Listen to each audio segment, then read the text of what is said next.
Aí Paulo vai adiante e você lê aí, ele cita no verso 17 o nome de algumas dessas figuras. Além disso, ele diz, a linguagem deles, esse tipo de linguagem da contenda e subversão dos ouvintes, dos falatórios inúteis e profanos que levam a gente à impiedade, à perda do amor, do carinho, da compaixão, do pudor, do silêncio, do obséquio educado para com a pobreza do próximo. Não, eles são assim, fazem assim, praticam assim, se exercitam nisso. Andar com eles é saber que isso vai rolar. E, além disso, a linguagem deles vai ficando podre, corrosiva. Tem o poder de erodir, de pervadir, de penetrar, de contaminar, de infeccionar, de adoecer como um câncer. Dentre os quais se encontram dois caras que ele menciona, Himeneu e Fileto, que são grandes propaladores de cânceres relacionais. Assim como entre nós existem milhares de Himeneus, milhares de Filetos, que fazem apenas a subversão dos ouvintes, a destruição da palavra boa e fiel, do evangelho simples no coração dos indivíduos, e só ensinam a subversão dos ouvintes, as coisas que para nada aproveitam, as coisas que nos distraem do bem, que são inúteis, que são profanas e que nos conduzem a impiedades cada vez piores e que corroem o nosso ser e o dos outros como um câncer espiritual. Aí Paulo prossegue e nos diz no verso 18, o que segue: estes se desviaram da verdade. Ninguém que pratica essas bobaginhas aqui continua na verdade. Porque um dos princípios da verdade é tirar de nós esse tema como tema relacional.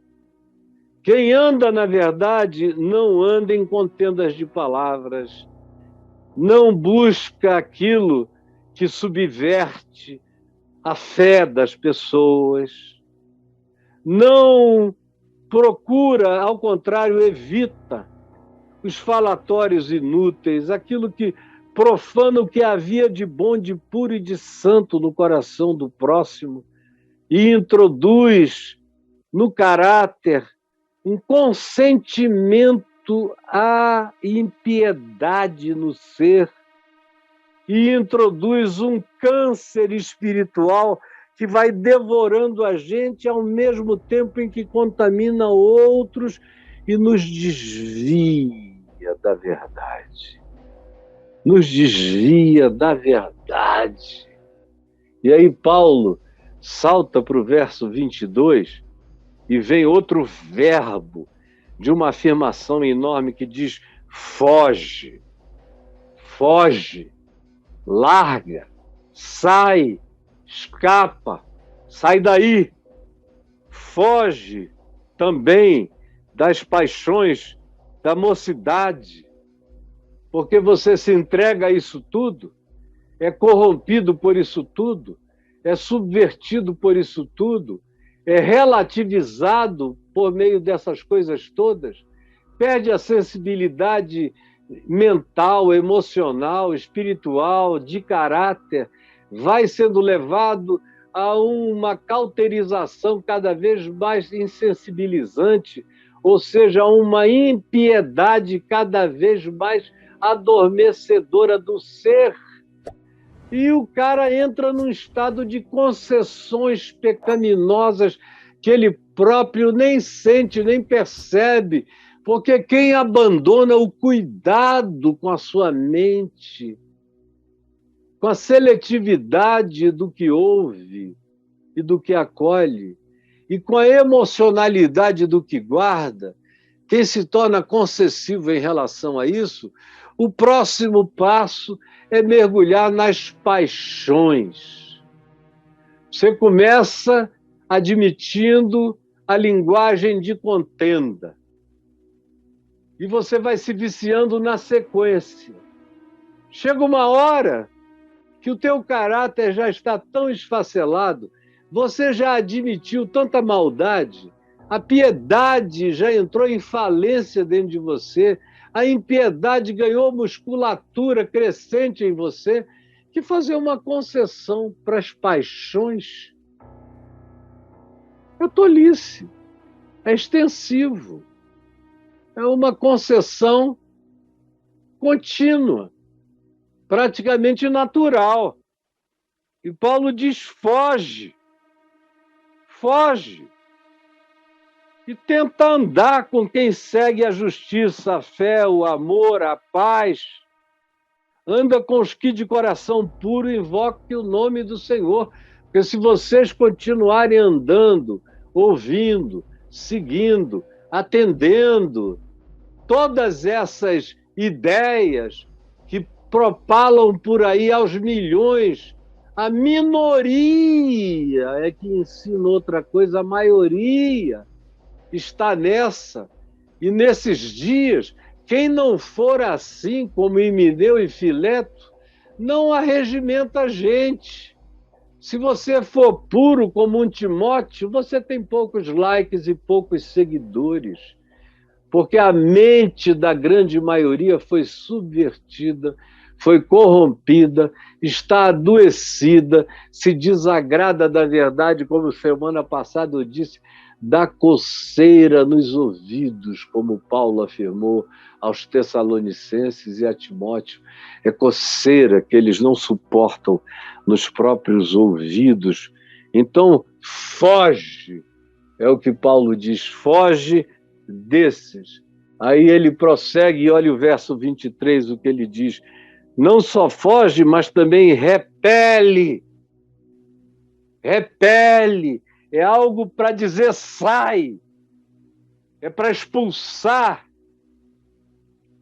é para ser veemente, é para dizer comigo não, aqui não, eu não estou aberto para isso. Não tenho nenhum prazer no que você me possa trazer. Eu repilo e eu não quero. Esse movimento de cabeça tem o poder de parar confissões do mundo inteiro.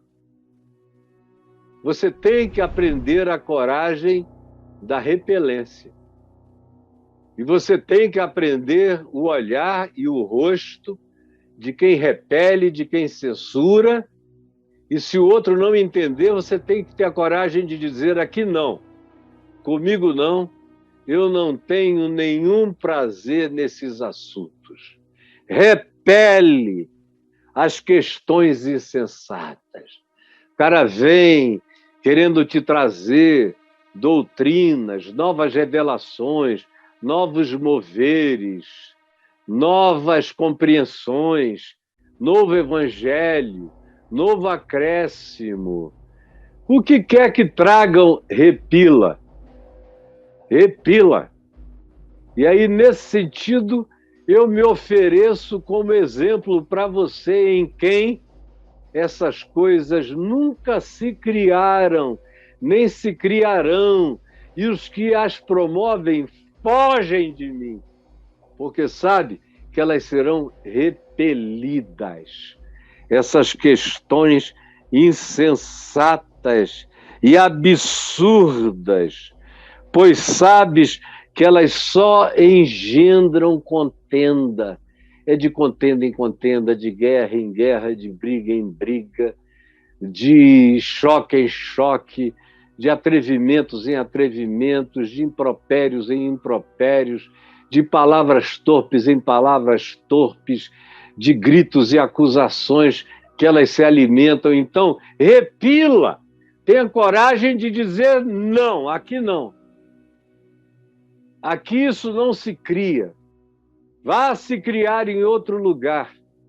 Nesse ambiente não existe chão para essa semente da morte vingar. Aqui, comigo, jamais. Foge e repele. Aí Paulo prossegue e vai adiante, nos dizendo o oposto disso. Uma vez que eu sei o que eu devo deixar fora, o que não é evangelho, o que eu não quero ser no evangelho. Eu não quero ser o homem de contendas que subverte a mente das pessoas. Eu não quero ser ninguém de falatórios inúteis e profanos que conduzem à impiedade ainda maior. Eu não quero ser como Himeneu e Fileto, cuja linguagem só coloca no coração das pessoas o que mata a fé, a esperança, o amor e a alegria do Evangelho. Esse ser eu não quero jamais me tornar, desviando pessoas da verdade, sob hipótese nenhuma. Do mesmo modo, eu fujo das paixões e eu repilo as sessões, as manifestações insensatas e absurdas que só engendram contendas. Isso eu não quero jamais ser. E Deus tem me ajudado a, no meio de todas as coisas, pregar o Evangelho, ao invés de ficar propondo contendas e contendas e contendas. Eu só digo qualquer coisa de natureza profética se estiver subvertendo a fé dos ouvintes, e chamo pelo nome a Himeneu e Fileto, que são os propaladores dos cânceres espirituais e da destruição de almas humanas. Do contrário, não quero esse assunto. Agora, o verso 19 diz o que eu quero. O que é que eu quero? O que eu quero é firmar o fundamento de Deus. É afirmar o fundamento que permanece. Que fundamento é esse? É o fundamento que garante a sua relação pessoal com Deus. É isso que eu quero, é para isso que eu estou aqui, é isso que eu ouço. Ouço de milhares de pessoas. Caio, eu aprendi a graça de Deus com você. Aprendi que Deus me amava. Aprendi que a graça era maior do que o meu pecar. Aprendi que mesmo eu tendo sido infiel, ele permaneceu fiel, porque ele não pode negar-se a si mesmo. Aprendi que o amor dele é indivorciável, porque ele não se divorcia de ninguém que continua olhando para ele com um coração que o invoque. Ele jamais o lançará fora. É isso que eu ouço das pessoas. É isso que me alegra todo dia, porque são milhares e milhares, e durante a minha vida foram milhões dizendo a mesma coisa. Todo dia são dezenas e centenas. Dizem a mim, dizem aos que me conhecem, dizem à minha mulher, dizem a todo mundo que encontraram libertação me ouvindo. É para isso que eu estou aqui, é isto que eu decidi ser no Evangelho.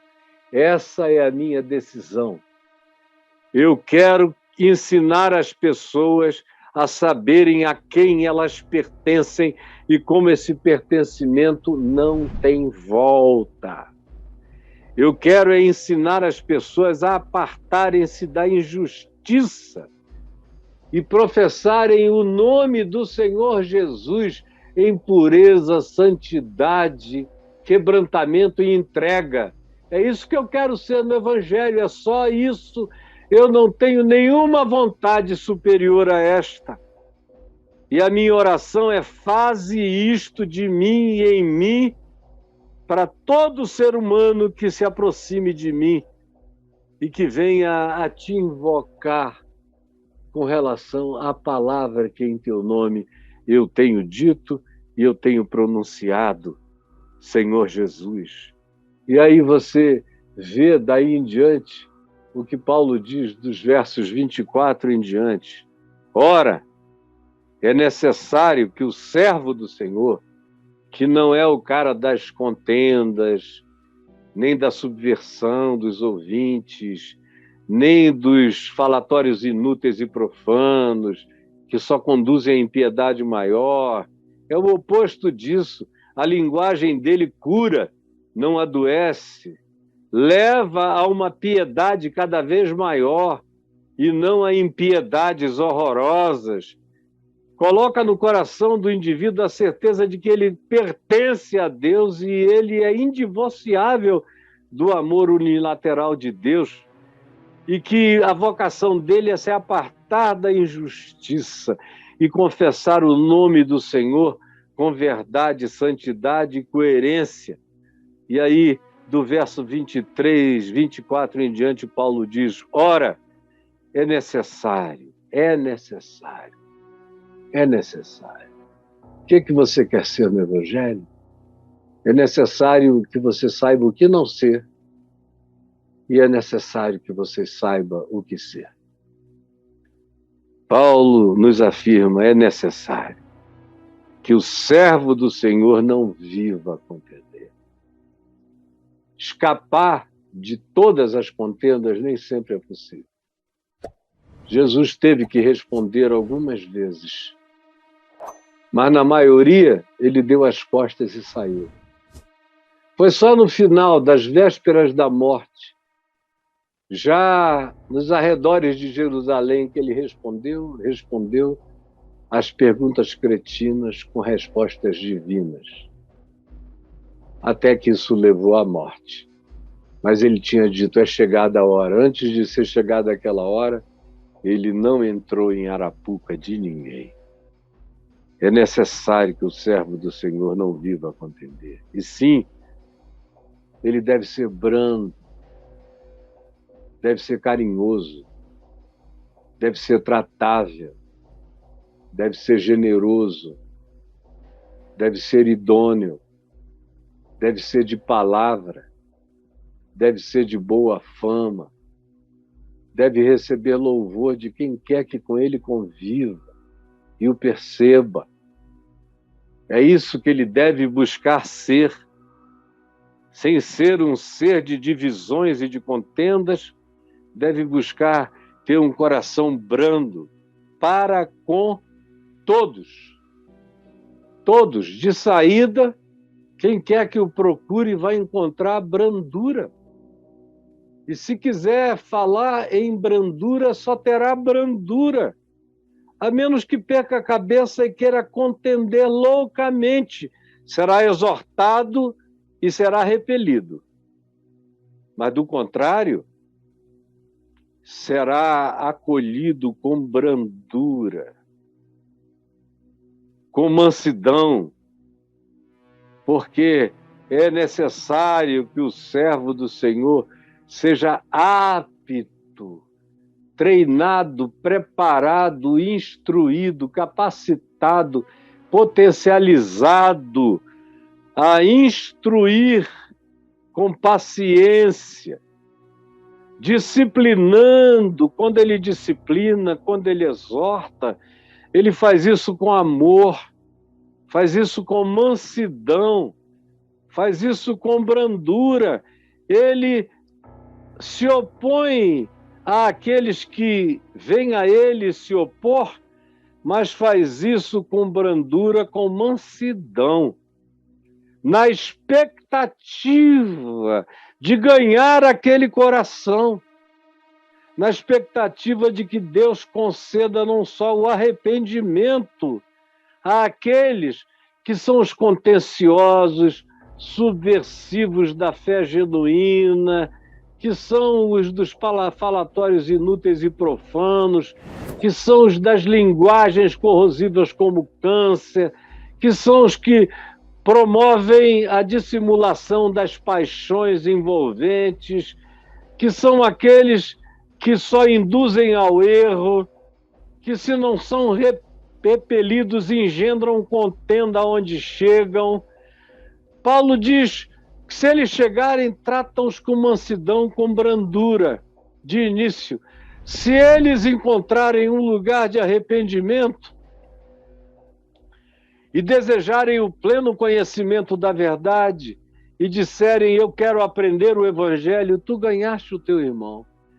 Mas se eles se transformarem em contenciosos, repele, evita, bota longe, diz aqui não, e tenha coragem de riscar a linha, depois de você ter usado de todo carinho, brandura, acolhimento e tolerância e mansidão em paciência.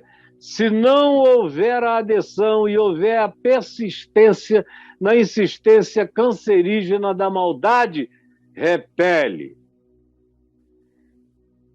Mas busca o retorno deles, antes de tudo, o retorno à sensatez.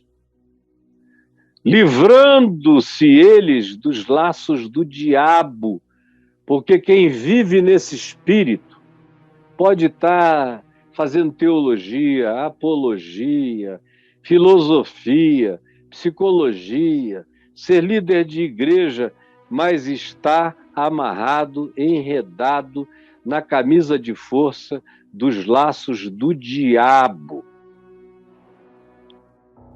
Dentro da camisa de força do diabo, pregando em nome de Jesus enganos que só provocam isso, que nos leva a uma impiedade cada vez maior. Faze isto.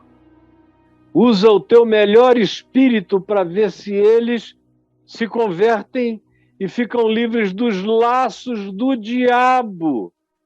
Eles são gente de igreja amarradas pelo diabo, tendo sido feitos cativos pelo diabo para cumprirem a sua vontade.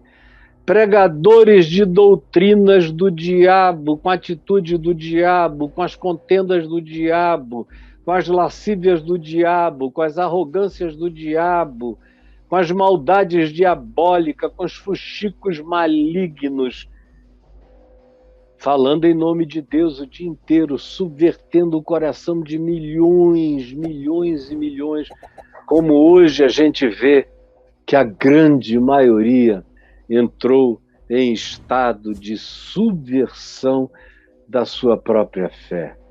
São pessoas que se corromperam de todo e caíram em iniquidade cada vez maior. São pessoas que caíram em iniquidade cada vez maior. Presta atenção nisso. Você está me entendendo? Eu espero que cada um aqui tenha ouvido tudo com toda atenção.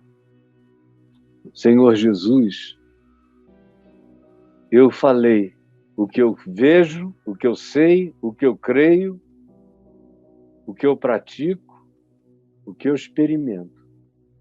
Por tua causa, pela persuasão do Espírito Santo em mim.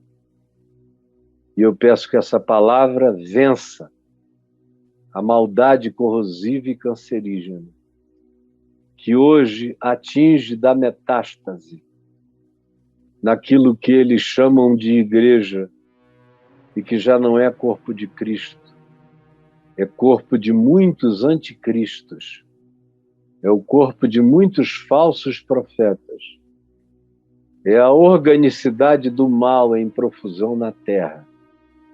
Por favor, permite que alguns dos que estão ouvindo aqui deem crédito à verdade. Salvem-se dessas impiedades que não param de piorar e se voltem de todo o coração para a brandura, para o amor, para a mansidão, para a exortação na verdade, e que também tenham a coragem profética de evitar, de repelir, de exortar e de confrontar, quando estiver bem firmado e definido o espírito diabólico de antagonismo e de subversão dos que estejam querendo andar nos santos e retos caminhos do Senhor e que estão sendo dissuadidos pelos procônsulos Sérgio Paulo, que fica tentando tirar a palavra, pelos zelimas, os mágicos, tentando tirar a palavra do coração dos procônsules, daqueles que, porventura, como Sérgio Paulo no livro de Atos, estejam querendo dar ouvidos e não conseguem.